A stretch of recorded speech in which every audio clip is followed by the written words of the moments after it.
All right. Welcome everyone to Opioid Risk Assessment, Eating the Elephant One Bite at a Time. My name is Stevie Tsai. I'm a pharmacist and clinical analyst with Mountain Pacific Quality Health.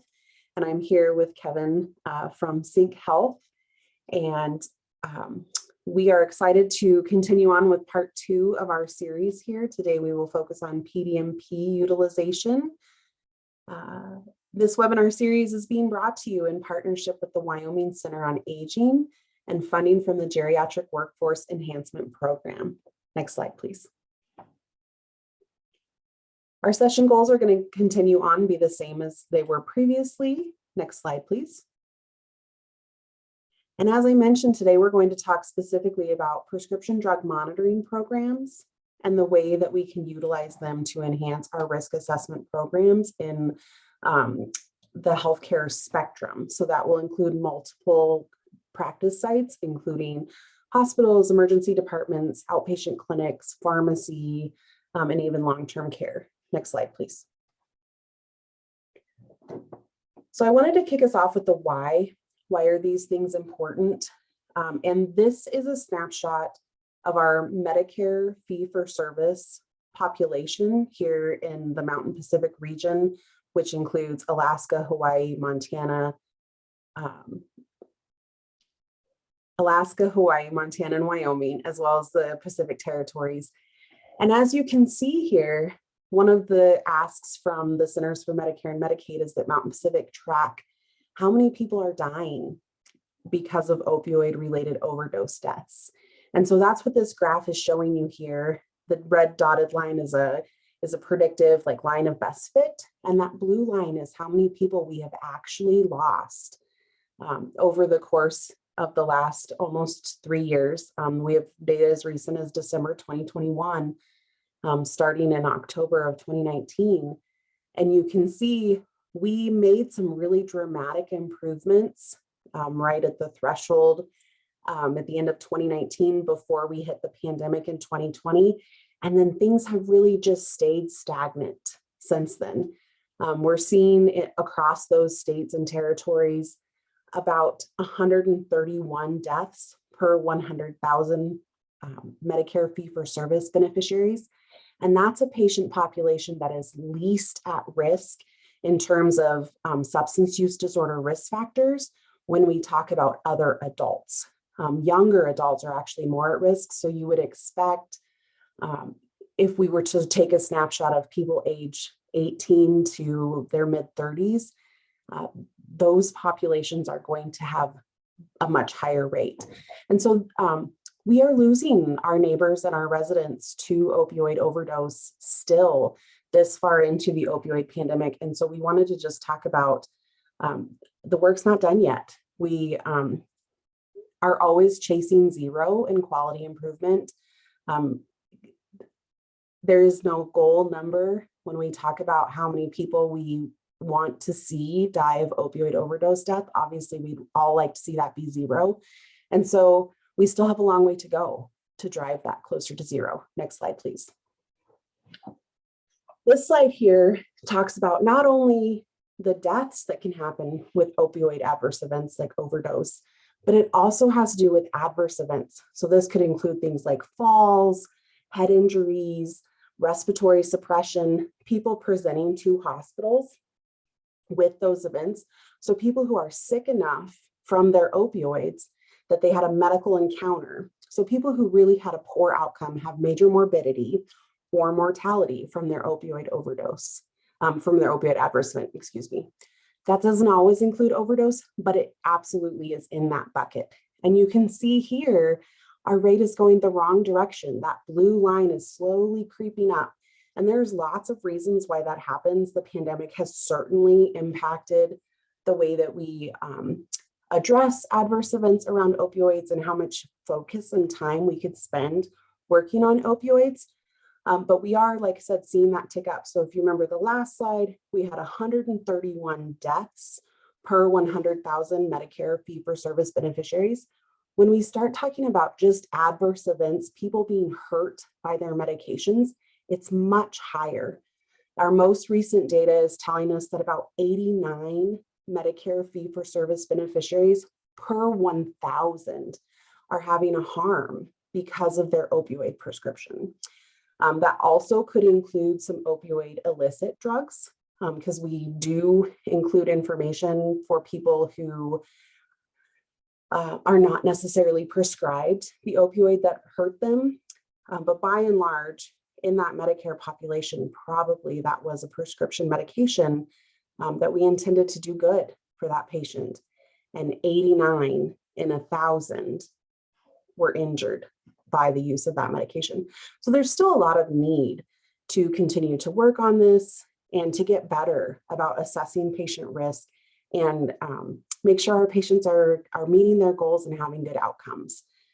With that, I'm going to pause my part of the session and hand things over to Kevin so he can talk to you specifically about prescription drug monitoring programs. Great. Thank you, Stevie. We'll go on to the next slide. I'm from Nebraska, and I'm going to talk to you about PDMPs in general, and then just give you some focused information about what some states are doing specifically. Most of you on the call probably are aware of what a PDMP is, but in case you're not aware, the Prescription Drug Monitoring Program, some will call it a PMP, Prescription Monitoring Program, and some states have different other names, Controlled Substance Database, et cetera. But it's a large database that allows dispensers, pharmacies in particular, to report all of their controlled substance data and in some states, other prescription dispensings to an electronic database. These are state-run, state-administered databases, not a federal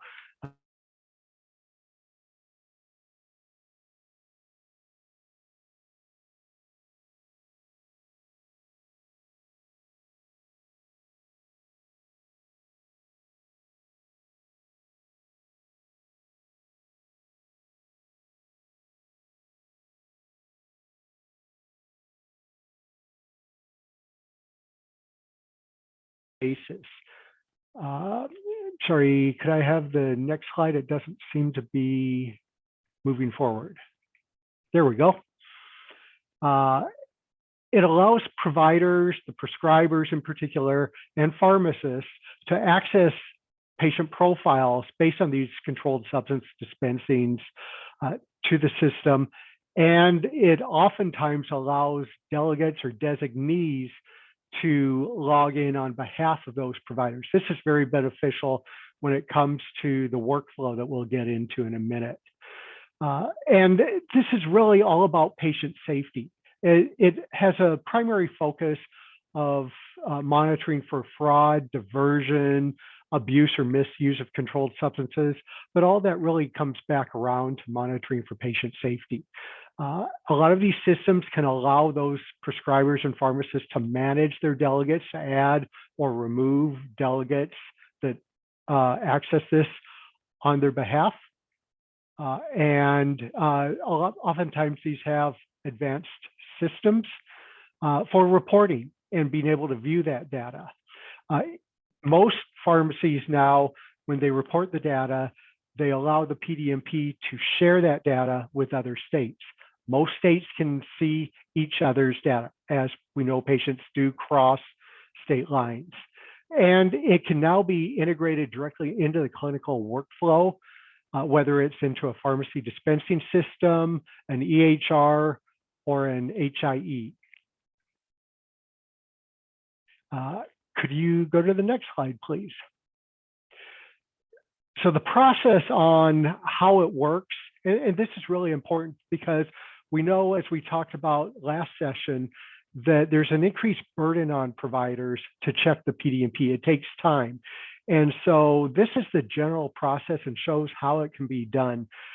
So in the upper left corner, the patient sees the prescriber, who can then check the PDMP, whether it's in a separate portal. And typically you need to talk to oftentimes it's in the State Board of Pharmacy that administers it. Or if you Google, let's say, Wyoming PDMP, Montana PDMP, you'll be able to go to their website and you'll be able to get information on how to log in, how to register initially to the system. And then there's information oftentimes on how you can work to get your PDMP integrated into your EHR or pharmacy system. So it allows that provider in the upper left corner to first see the PDMP, however, it's through an external portal or directly integrated into your system. Patient then can take the prescription to the pharmacy, or in many cases now, prescriptions are electronically prescribed. And that allows you to reduce the time, increase the safety and efficiency of getting the right prescription to the pharmacy. The pharmacist oftentimes has the ability to view the PDMP, once again, either through that external URL, that PDMP portal, or through an integrated system within their pharmacy system. And then the patient can get the prescription if everything looks okay. If not, it here gives an opportunity for the pharmacist to talk to the patient about any unusual activity they see, or to contact the patient's prescribers that they're seeing on the PDMP. That data then in the lower right corner goes to the PDMP, the database, where as you move on, there are a lot of analytics can be done, a lot of ability for prescriber insight reports, for prescribers to see some of their activity compared to others of their peer class. And then that PDMP, once again, here's an improvement in the system to the workflow. These reports can often be run the day before a patient is to be seen in a clinic or the day of. And here's where you can use your delegates to look at that information ahead of time. If there's anything unusual, they can contact the prescriber that can then have that conversation with the patient. Hey, I'm seeing some information. Why are you seeing 10 prescribers in the last 3 or 4 months for opioids and or benzos that you'll see? And sometimes it leads to a more difficult conversation. But once again, for patient safety, this can be a very important improvement on the patient's care. Next. Who reports this information? As I mentioned, it's primarily the pharmacies. Oftentimes in every state, it's the community pharmacies within your state. Fairly frequently, it's mail order pharmacies that send prescriptions into your state. And we often see Veterans Administration being able to report that PDMP data to your PDMP for patients in that state. Physicians that may dispense to patients also can report their dispensed prescriptions, not their written or electronic prescriptions, but what's been actually dispensed.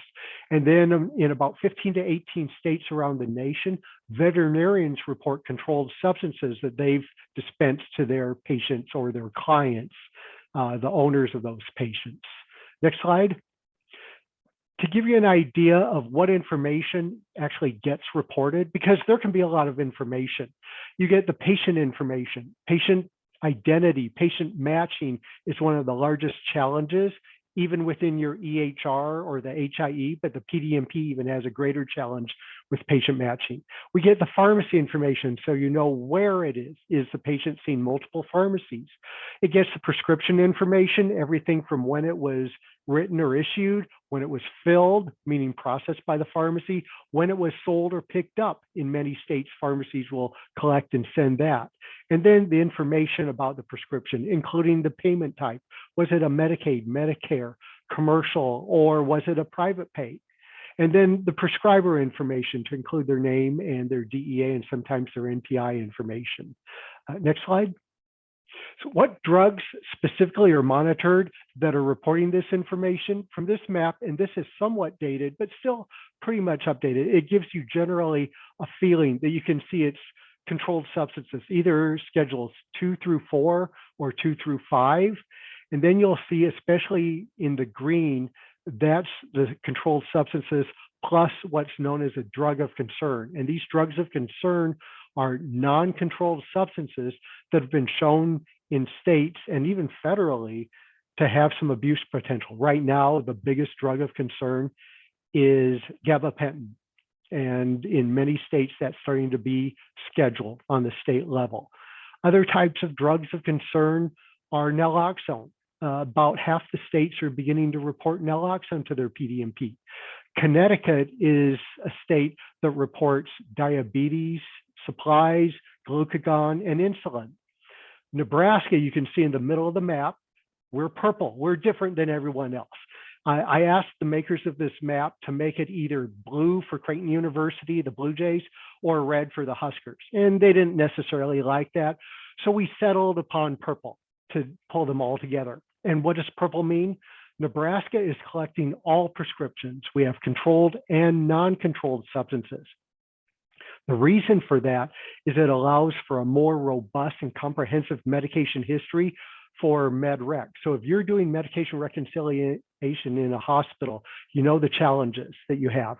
And what if you had a timely, accurate, comprehensive medication history that is very inexpensive compared to what you may be paying for now in your healthcare facility? Colorado passed legislation last year to allow for all prescriptions to be reported. Now, their regulations have not moved forward with that, but they are looking at that. Illinois has introduced legislation to collect all prescriptions, and Maryland just earlier this month passed legislation for pharmacies to report all prescriptions. That'll be coming within the next year or so. And we're seeing more and more of a trend to do this, to leverage the basic advantages of the PDMP for controlled substance, but expand it for a greater patient safety tool. Next slide. I had mentioned earlier that most states report prescriptions on a daily basis to their PDMP. Oklahoma is one of the outliers in that they report every 5 minutes.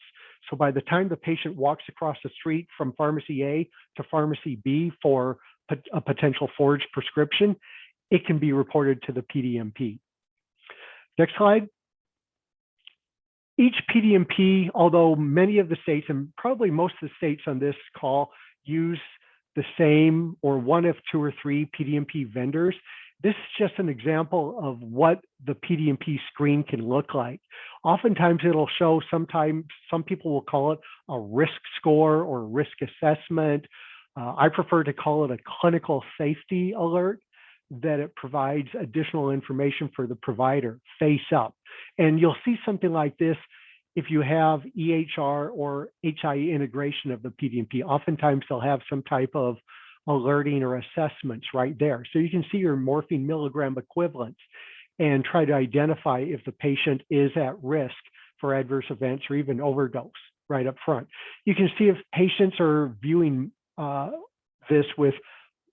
if providers are viewing this and see if those patients are seeing multiple providers. Are they seeing 7 or 8 providers for opioid prescriptions? And are they going to multiple pharmacies? Are they doing the doctor shopping and pharmacy hopping? Or are there legitimate reasons that maybe they're seeing multiple prescribers, maybe residents in a university setting, and they're only getting a 7-day supply? So that could be a legitimate reason why they're seeing so many prescribers. But it allows you to ask some of the questions for the patients. And then we have another alert where you can see if the patient's receiving an overlapping or concurrent opioid and benzodiazepine. Next slide.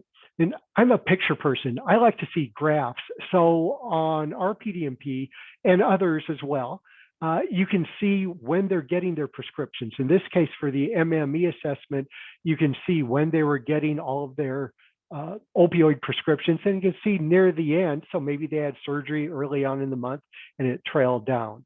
Next slide.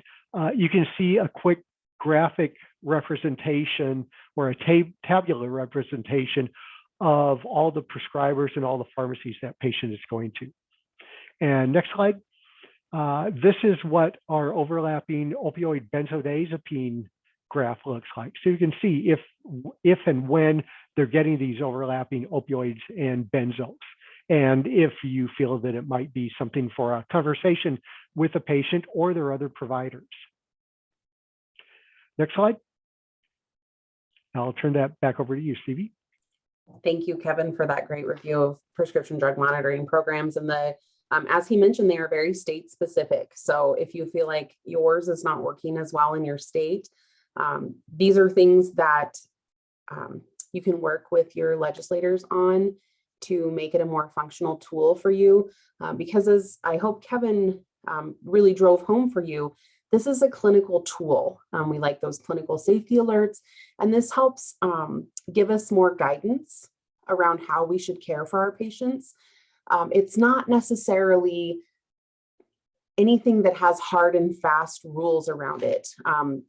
A lot of times when we start talking about prescription drug monitoring programs and how to utilize them, we know there's a ton of information in there, but we in the past haven't always been as good about knowing what to do with that information. And so this is a conversation starting point. This is clinical information, and we always can provide better care when we know more about our patients and how they are doing and what's going on in their life. So to leave in action, we just really want to drive home, if you're not utilizing the PDMP regularly, you should for several reasons. Often it's required by state or federal law. So be sure you know what is specific for your area. And then there are recommendations out there. It's a good idea to check the PDMP at least once every 3 months for a patient who's on chronic opioids. Anytime you're initiating a new opioid, or anytime you feel like something has changed with your patient. These are great times to spot check, and hopefully as integration happens, all of that can become easier, and the time burden and the multiple clicks are going away, and these asks are becoming quite a bit easier as the PDMP data is available in a meaningful way right at your fingertips. Next slide, please. So when you're looking to prescribe opioids or dispense them, or you're talking to a patient about opioids, there are lots of things to consider. Look at those high dosages, those MMEs like Kevin talked about. The new opioid treatment guidelines from the CDC have changed some of the equivalencies that we're utilizing to evaluate opioids. So keep an eye out for what has changed there, what those patient individual risks are. And remember that our patients change over time. And so something that was fine 6 months ago, if something dramatic has changed with that patient, it may no longer be fine. And so we need to keep an eye out for those things and move away from that clinical feeling of, well, they've been on it, they're okay, we're good to go. That has been a major barrier for a lot of people working on opioid and benzodiazepine co-prescribing. And things are changing with patients all the time. And as we reviewed at the beginning of the slide, people are being harmed by these medications. So as long as our patient is alive and on the right side of the dirt, we can continue to improve their quality of life. And so please continue to look toward those best practices so that we can move forward together. As Deb mentioned in the comments, we do have time today for some questions. Please feel free to either raise your hand, type in chat, or use the question and answer feature for Zoom. Kevin and I are hopeful that you'll have some ideas, comments, or suggestions. We're in particular curious about how you're using the PDMP in your facility and what that workflow looks like. And Deb, while we're doing that, please feel free to click to the next slide.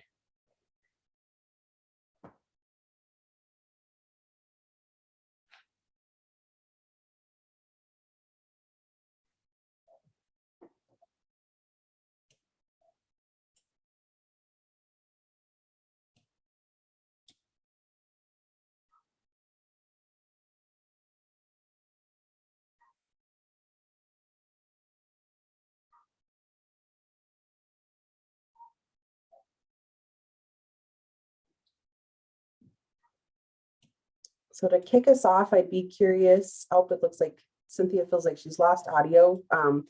Please let us know, Cynthia, if you get that back. But we're curious to know how do you perceive the PDMP in your facility? Does it feel like a useful tool at this time? Is it still a burden to access that information?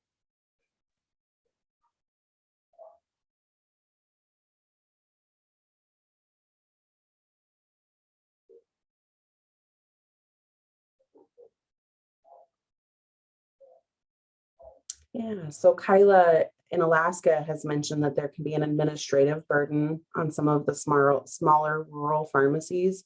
When Kevin spoke about Oklahoma's point of sale reporting, that's the first thing that came to my mind, that could be a large burden. Some places are still relying on a physical upload of information initiated by a human to make that happen. So we haven't worked out all of those kinks, particularly if they don't have a large pharmacy management software system behind them or a really effective EHR.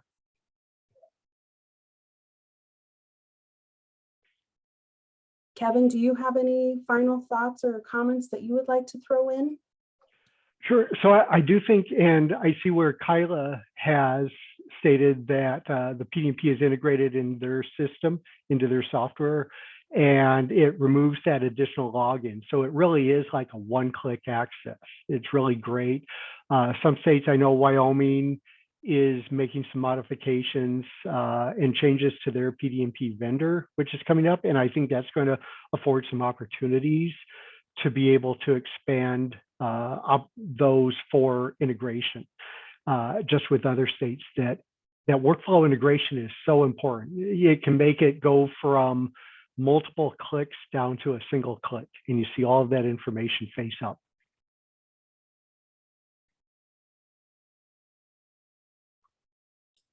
Thank you, Kevin.